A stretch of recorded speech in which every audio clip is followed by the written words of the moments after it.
Isso, os governadores em fim de mandato, eles miram o Senado na eleição deste ano. Com 18 dos 20 chefes do Executivo Estadual sem direito à reeleição, a maioria busca permanência na vida pública através da Casa Alta no Congresso, que vai renovar 2/3 das cadeiras. A legislação eleitoral impõe que os governadores que queiram concorrer a outro cargo devem deixar o atual posto até abril de 2026, portanto, 6 meses antes da votação. Entre os nomes que já articulam essa mudança estão Ibanez Rocha, do Distrito Federal, Cláudio Castro, do Rio de Janeiro, Antônio Denário, de Roraima, Helder Barbalho, do Pará e Mauro Mendes, de Mato Grosso. Há ainda governadores que miram a presidência, mas ainda podem promover um ajuste aí, recalcular a rota. São os casos de Ronaldo Caiado, estado de Goiás, Ratinho Júnior, do Paraná, Eduardo Leite, do Rio Grande do Sul e também Romeu Zema, de Minas Gerais. Nas eleições serão disputadas 54 das 81 cadeiras do Senado Federal, 2 por estado. 2/3 do Senado serão renovados. Você começar essa rodada com o Roberto Mota, uma indicação que a gente já tratava aqui, Muitos governadores devem tentar uma vaga no Senado Federal. Eles largam na frente dos demais, Mota? Você acha que aqueles que receberam boas avaliações na gestão de seus estados certamente conseguirão largar na frente dos outros candidatos, ou esse tipo de projeção é um pouco precipitada? Não, eu acho que é isso que nós vamos ver, porque políticos bons são raros. E a atual safra de governadores do Centro-Oeste, Sudeste e do Sul é excepcional. Seria ótimo se eles permanecessem na vida pública como senadores, porque o Brasil vive um momento de descrença geral nas instituições. Hoje de manhã eu falava com um amigo, pessoa importante na nossa sociedade, e nós comentávamos justamente isso, a descrença das instituições. O brasileiro hoje não sabe mais onde ele coloca a sua esperança de segurança, de justiça, de verdade. Então, esse é o momento ideal para que o Congresso Nacional, especialmente o Senado, mostre para a gente que ainda está vivo. Você, delegado Paulum, como é que estão as movimentações em Brasília quando se comenta, muito provavelmente o governador daquele estado tentará o Senado Federal? Quais são as impressões? O que se fala ali nos corredores em Brasília, agora que ao recesso parlamentar isso deve acontecer por meio dos grupos de WhatsApp, Eu creio que eles já largam na frente, ainda mais se fizeram um bom mandato, se tem apoio de prefeitos, se os prefeitos gostam dele ou não. A popularidade não significa que prefeitos são favoráveis ao determinado governador. O prefeito gosta do determinado governador quando ele solta dinheiro, principalmente cidades pequenas, com 10 mil habitantes, 15 mil habitantes, que dependem muito de emendas parlamentares e dependem muito do poder executivo do governador de ajudar financeiramente essas cidades, porque senão, literalmente, eles não conseguem sequer pagar os funcionários públicos. Então, o governador, que está fazendo um bom mandato, tem o apoio de boa parte dos prefeitos, tem apoio de deputados. É claro que ele vai sair na frente, já tem larga vantagem sobre os demais aí que se aventurem num cargo como esse, que é um cargo dificílimo, não é fácil. Para você concorrer a um cargo de senador, primeiro você precisa da legenda. Não é qualquer um que consegue a legenda, porque partido tem dono. Então, o partido dificilmente vai dar uma legenda assim aleatoriamente, ele vai negociar, vai ver o que se pode ter de vantagem lá na frente. É assim que funciona. Não é tão simples assim, eu quero sair senador, eu vou lá e me inscrevo. Não é assim que funciona. Precisa de um partido, o partido precisa te dar a legenda, você tem que ser viável, eles fazem pesquisa, se você estiver bem, talvez eles te dão essa legenda para você concorrer. Mas é claro que o governador bem pontuado, com apoio da população, ele não vai ter dificuldade nenhuma de ter a legenda e já larga na frente, o que não significa que vai ganhar. Tivemos um exemplo aqui em São Paulo, na última eleição, que embora Rodrigo Garcia tivesse o apoio da imensa maioria dos prefeitos, e eu posso dizer que os prefeitos gostavam bastante dele, porque ele era mão aberta, ele despejava dinheiro nas cidades, mas mesmo assim não conseguiu a sua reeleição para para o cargo do Poder Executivo do governo do Estado de São Paulo. Agora, é evidentemente que o governador que resolva sair vai sair já na frente dos demais candidatos. Pois é, você, Gani, eu acho que não vai ser uma eleição simples, né, para o Senado Federal. É um pleito que ganha uma cor especial, primeiro por conta das muitas cobranças que a gente tem escutado. É preciso transformar esse Senado em um Senado mais conservador, com mais senadores liberais. É preciso promover muitas mudanças. E, além disso, 2/3 serão renovados. Então, muitos nomes, possivelmente nomes conhecidos, irão para essa disputa. E os governadores, claro, acabam ganhando, porque imagina a visibilidade de ter comandado um estado, no caso de vários, né, por 8 anos ou 7 anos e meio. Enfim, quais são as perspectivas? Renato, eu arrisco dizer que esta eleição para o Senado Federal, ela vai ter os olhos da população mais voltados para ela do que a eleição para governador.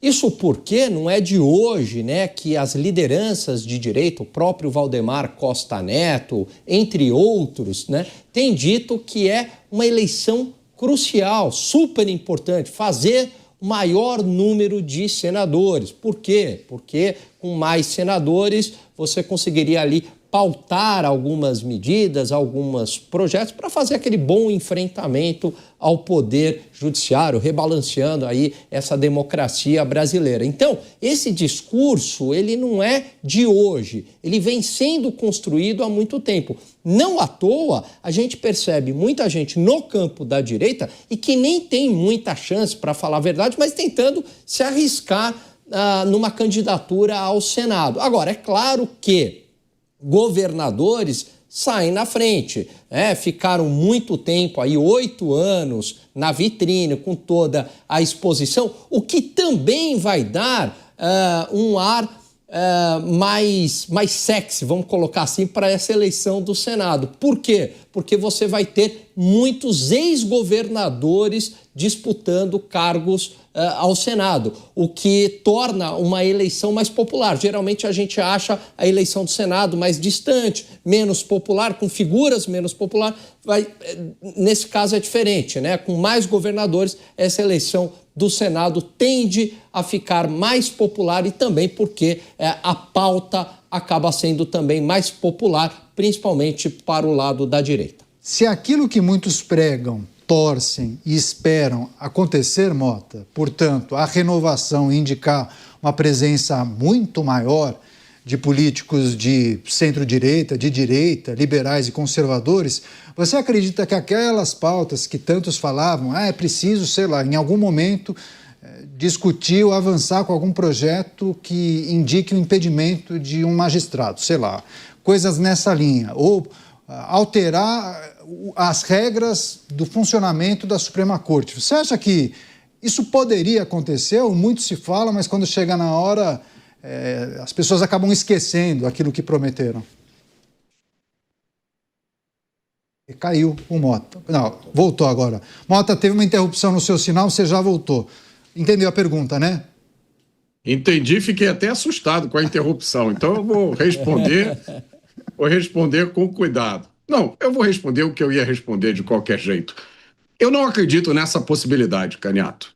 Eu lamento que a minha posição seja essa, mas eu tenho que refletir sobre o que aconteceu no Brasil nos últimos anos, e o que a gente vê é a restrição cada vez maior da liberdade, é a vitória do populismo, de uma forma que eu nunca vi na minha vida.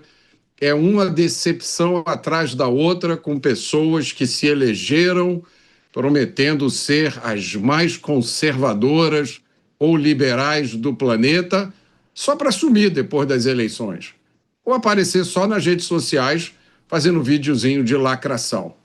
O que a gente viu foi, no Congresso Nacional, a vitória de alguns dos piores projetos que já passaram por aquela casa.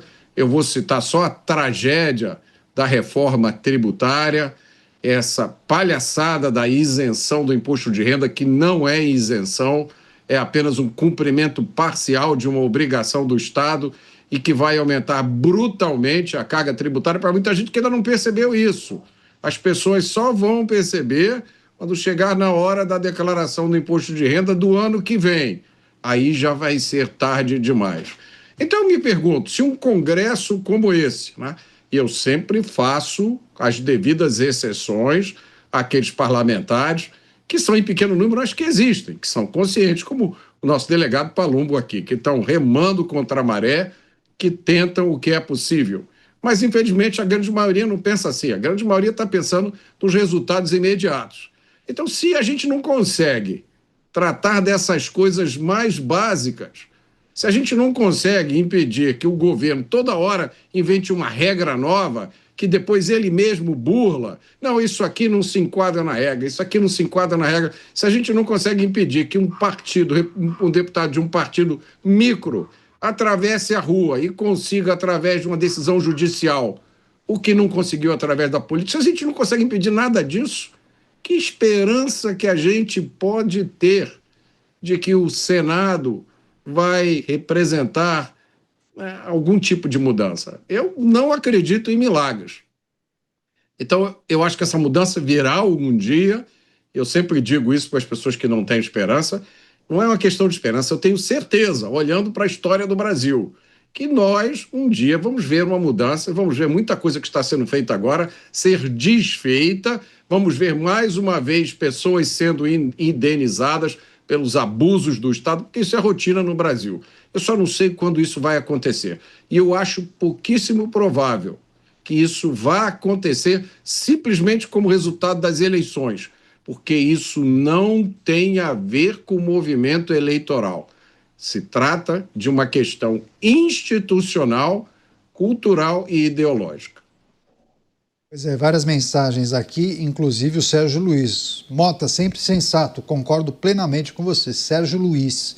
E aí a gente, na nossa enquete do dia, a pergunta que a gente faz à nossa audiência, a gente trata das eleições. Você que nos acompanha, acredita na união da direita para o pleito deste ano? Você acha que sim? Depende do nome. Só haverá uma união se, sei lá, Tarcísio for o candidato. Ou você acha que não? A união da direita vai prevalecer, todos vão se unir em torno de um único nome, independentemente de quem for escolhido. Ou você acha que não? No final das contas, cada um vai lançar o seu candidato e vamos ver quem é que vai pontuar melhor para aí sim acontecer uma união no segundo turno. Conto com vocês, jovempan.com.br. Você, delegado Palumbo, acredita que aqueles que se candidatarem ao Senado e utilizarem esse discurso, vamos promover muitas mudanças, é preciso fazer um ajuste aqui, ali no Poder Judiciário, tem que avançar com aqueles projetos de impedimento de algumas figuras, você acha que quem adotar esse discurso será eleito e o Senado renovado poderá avançar com essas pautas? Olha, eu concordo com o Mota, né? Gostaria de não concordar com ele, mas ele está 100% certo. É exatamente isso. Agora, nas eleições, eles vão falar, só que não se pesquisa absolutamente nada. As pessoas cobram muito, né, do Senado, cobram muito dos senadores. Aliás, a maioria das pessoas cobram dos deputados também. E o deputado nada pode fazer, por exemplo, para impeachment um ministro do Poder Judiciário. Não pode ser feito absolutamente nada por parte de um deputado, porque isso é uma atribuição constitucional do senador da República. Só que qual eleitor ou quais eleitores pesquisam esses candidatos para saber se ele tem um processo lá no STF, se ele tem um processo no Supremo Tribunal Federal, no Poder Judiciário? Não pesquisam. Então, a gente vai acontecer o que aconteceu em 2022, aonde falaram, nossa, agora a gente tem o maior congresso conservador da história. Mentira, mentira. Eu vi policiais, deputados, né, votando o tempo todo com o governo, porque tinha interesses próprios, que não condiz com os interesses da população. Eu repito isso, o calcanhar de Aquiles de qualquer governo é a segurança pública e saúde. Passaram-se 3 anos, o governo federal, quando manda um projeto para casa, para o Congresso Nacional, ainda manda com uma figura do faccionado privilegiado, ou então ele quer lá a supremacia das investigações, das polícias, controlar todas as polícias, como se a Polícia Federal eu respeito muito a Polícia Federal, fosse muito melhor do que a Polícia Civil e Militar e Penal, e não é. São formadas por homens e mulheres capacitados que trabalham de acordo com os recursos que lhes são ofertados. A grande verdade é que a Polícia Federal sequer tem condição de tomar conta das fronteiras. Não tem condição nem para expedir passaporte. Se tiver uma greve lá e parar, vira um caos isso aqui na época de férias escolares. Essa que é a verdade. A culpa deles? Não, a culpa não é deles. A culpa é do governo. E como a da Polícia Civil, da Polícia Militar, são dos governadores. Agora o Mota está certo. Vai se falar muito, chegar lá não vai fazer absolutamente nada. Vão ficar com medo, vão se omitir. Ainda mais que o Senado Federal. É de 8 em 8 anos.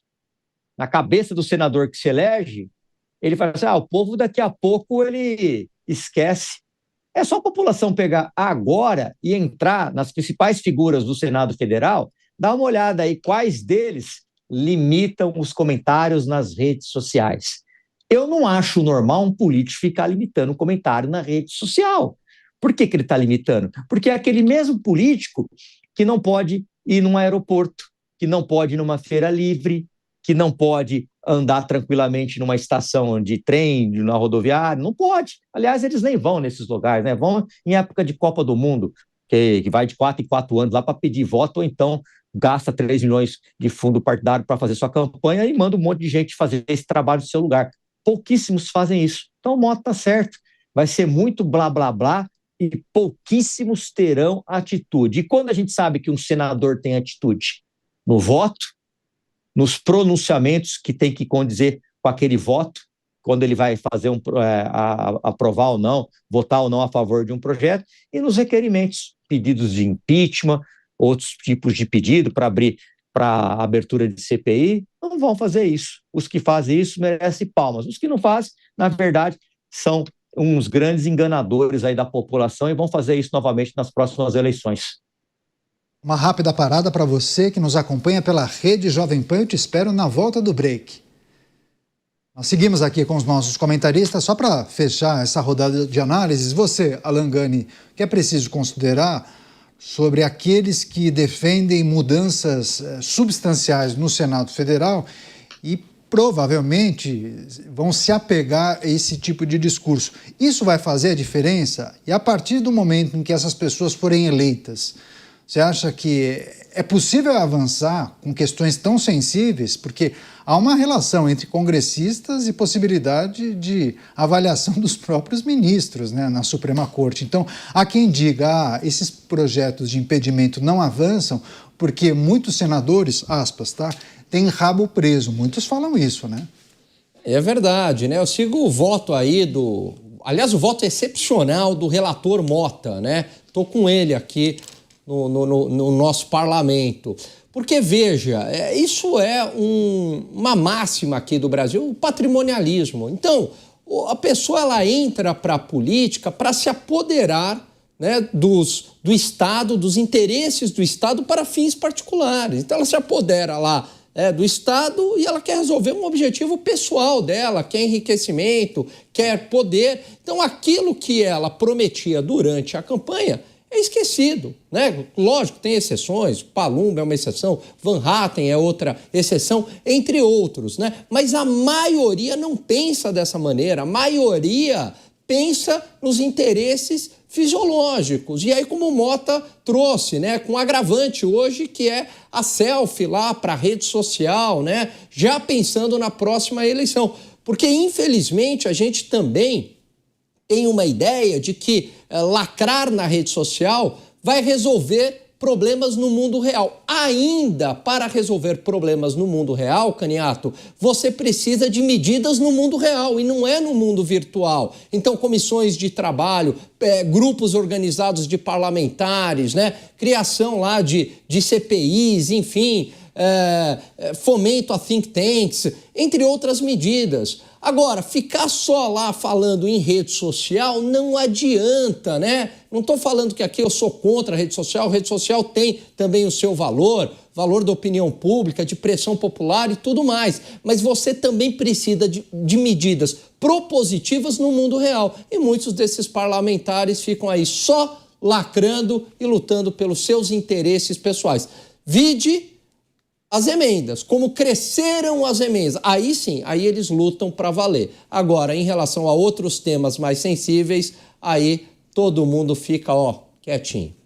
Pois é, quero reforçar o convite para que você, que acompanha a programação da Jovem Pan, participe da enquete do dia. A gente trata da união da direita em torno de um nome para as eleições de 2026. Vote em jovempan.com.br. Deixa eu receber a rede Jovem Pan, todos conectados aqui no programa Os Pingos nos Is. Tem mais uma informação. O governo do presidente Lula deve passar por uma reforma ministerial. Muitos dizem que muitos nomes devem sair a partir de abril, com a saída provavelmente de quase metade dos ministros para a disputa das eleições. Para evitar a queda no ritmo de obras e projetos, o Palácio do Planalto aposta na promoção dos atuais secretários executivos, ou seja, aqueles que ficam abaixo dos ministros, o famoso número 2. Em geral, costumam ser técnicos. A expectativa é de que até 22 ministérios passem por mudanças, incluindo áreas estratégicas como Fazenda, Justiça, Casa Civil e Relações Institucionais.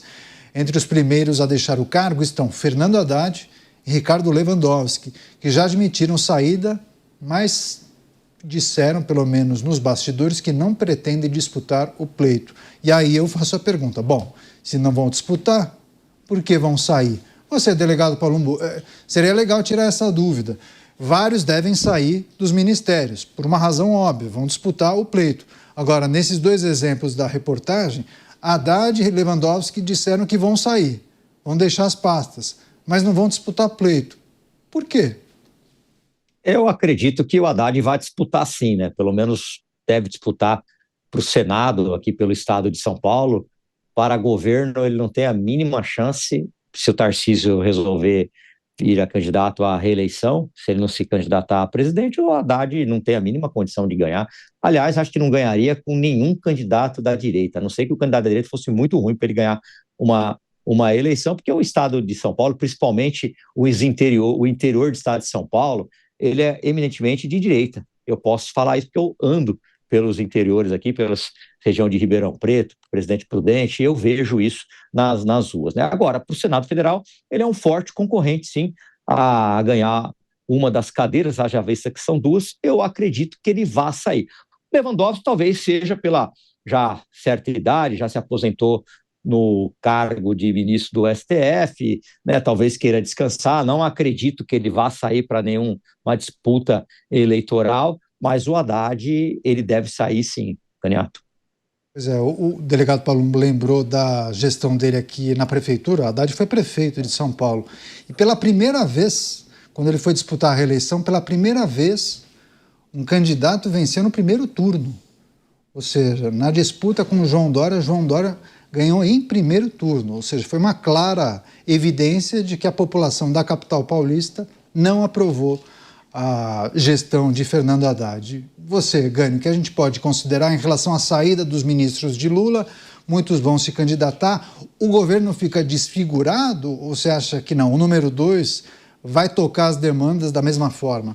Acho que toca as demandas da mesma forma. Agora, isso é muito sintomático, Caniato. O que eu vejo é que o PT está com falta de nomes. Então, hoje sobrevive em torno do nome do presidente Lula. Esse, sim, é um nome ainda muito forte, é um forte candidato presidenciável, mas não tem nomes, Mesmo o Fernando Haddad, ele teria muita dificuldade para disputar o cargo a governador.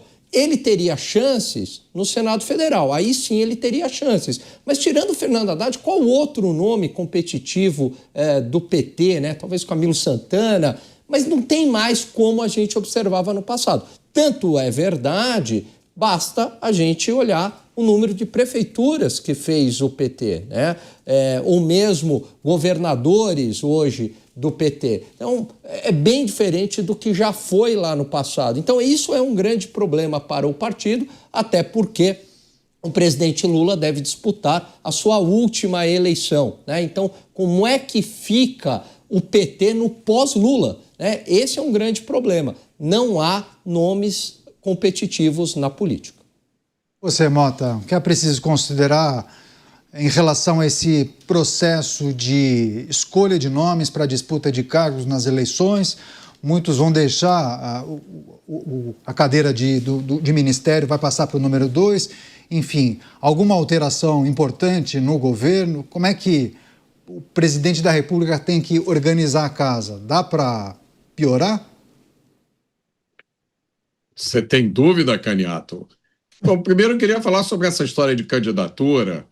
A gente não tem direito de desfazer os sonhos das pessoas. Deixa o cidadão sonhar que ele vai ser eleito, gente. Eu já tive essa experiência de você dizer para alguém, olha, não adianta, você não tem chance nenhuma, a pessoa fica muito chateada. Deixa ele seguir o coração dele. Agora, essa história de ministério, Caniato, dizem que ser ministro é muito bom. Mesmo que seja por uns meses, mesmo que seja por algumas semanas, porque dá tempo de você fazer umas nomeações, quebrar o galho de uns amigos, fazer uma viagem ao exterior com uma pequena comitiva, né? Afinal, essa é a função dos ministérios, criar oportunidades para os políticos aliados. Ou será que ainda existe um único cidadão no Brasil de hoje que acha que os 39 ministérios foram criados para servir o povo? É bem isso mesmo. Agora, deixa eu só trazer a informação de que, muito provavelmente, delegado Palumbo, aqueles ministros mais conhecidos, eles acabam ficando talvez numa espécie de um banco de reservas, né? Esperando o aval do chefe do grupo, ali no caso o presidente Lula. Você mencionava a possibilidade de Fernando Haddad disputar Senado Federal ou governo de São Paulo. Agora, não existe também a chance do próprio Lula não disputar a eleição presidencial? Há quem fale, um grupo menor, mas há quem diga, mas talvez ele esteja cansado, talvez ele queira curtir a aposentadoria com a esposa. Quem seria o número 2 do PT? O Gani levantou uma questão importante, né? O PT ou o Lula, ele procurou formar figuras que no futuro poderiam tocar o PT e disputar uma eleição presidencial? Haddad é essa figura, delegado Palumbo? Não acredito que seja. Não acredito que seja. O Lula ele não fez um sucessor, não teve interesse de fazer um sucessor, diferente de Bolsonaro, que elegeu governador, elegeu senador, deputados, um monte que ficaram usando o nome dele, a imagem dele o tempo todo. Ou seja, com essa atitude do Bolsonaro, ele procurou aí fazer sucessores, isso é bem evidente. Agora o PT não. O PT sempre foi do Lula. O PT e a esquerda sempre pertenceu ao Lula. Não teria um nome agora para disputar o cargo no lugar dele. Não vejo nenhum nome capaz de substituí-lo aí. Mesmo porque os nomes aí que poderiam se citar, a rejeição é gigantesca. E num cargo do executivo, o que conta muitas das vezes é a rejeição. Se a rejeição estiver lá em cima, ele não vai sair daquele patamar de porcentagem de 40%, 30% e vai morrer com aquilo ali. Agora o PT realmente ele não fez sucessores diferentes da direita, que a gente tem vários nomes aí com capacidade, com pedigree para disputar uma campanha eleitoral para o maior cargo do executivo do Brasil, que é o presidente da República, e levar.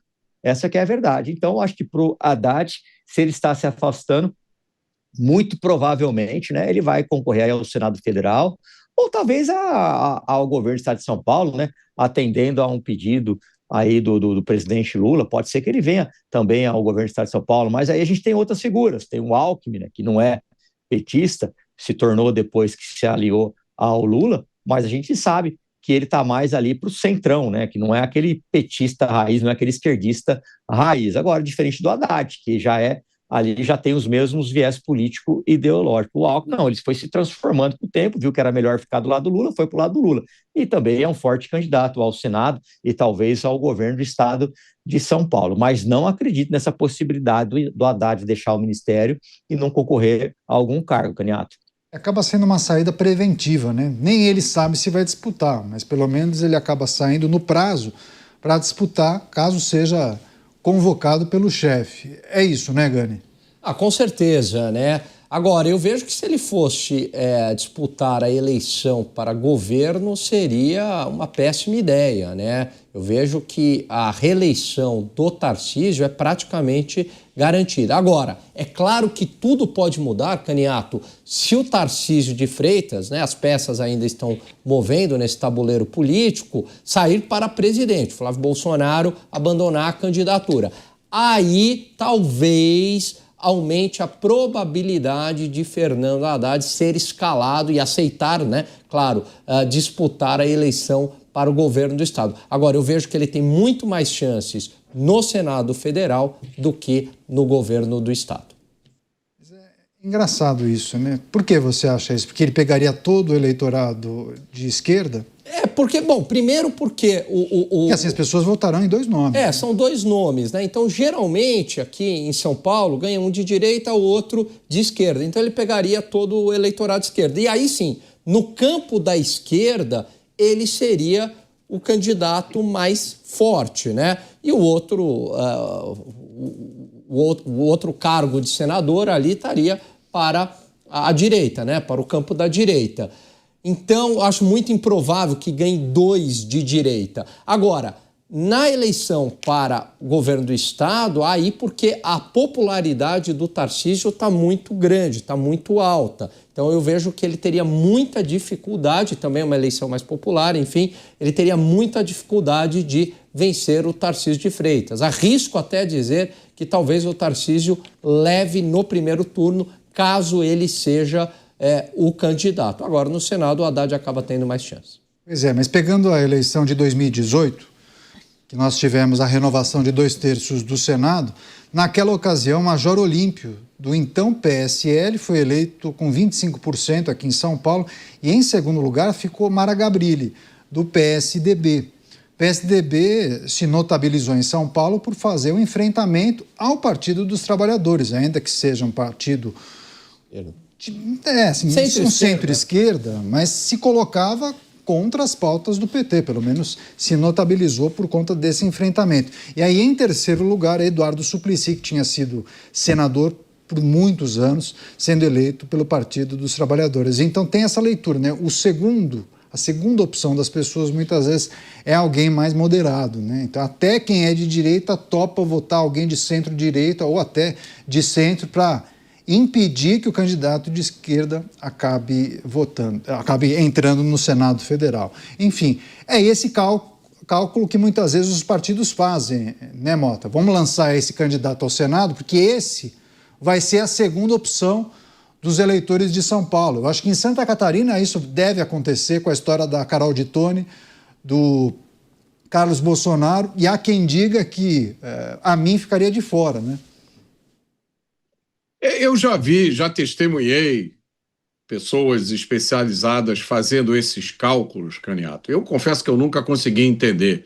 Eu admiro realmente quem vive disso, quem tem essa habilidade. Eu não tenho a mínima ideia como isso funciona. O que eu arrisco dizer é o seguinte: 2018 está a um século de distância. O Brasil de hoje é absolutamente, completamente, radicalmente, visceralmente diferente daquele país de 2018. E o Brasil de hoje é muito diferente do Brasil daqui a 6, 7, 8 meses. Há coisas em andamento no Brasil hoje que a gente não sabe como vão terminar e que vão ter um impacto significativo nas eleições. Então, eu acho que usar as eleições passadas como parâmetro para a escolha do eleitor nessas próximas eleições é muito arriscado. Eu vejo cenários, dependendo de certas coisas acontecerem, em que a esquerda não vai ter absolutamente chance nenhuma. Nenhuma. Eu vejo uma avalanche de eleição de senadores e parlamentares de direita, não porque o eleitor tenha feito uma reflexão e chegado à conclusão que as pautas da esquerda são todas equivocadas ou erradas, porque a maioria dos eleitores, a gente já falou sobre isso, não tem tempo, não tem informação, não tem o estímulo para fazer essa reflexão. Mas esse voto vai ser expressão de uma indignação.